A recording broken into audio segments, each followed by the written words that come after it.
A ja viem, že toho tlačeného tu mám na firme trošku viacej, takže som chcel ukázať, že dá sa z toho vyrobiť úzaj čokoľvek, takže ja tu mám spravené pekné držáky na nadstavce pre milwaukee, vrtačku.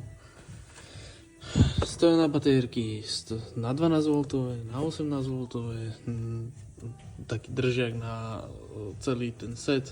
Nechcel som to vrtať do steny, tak som to spravil takto. A zároveň pajku a držiaky a vrtačky.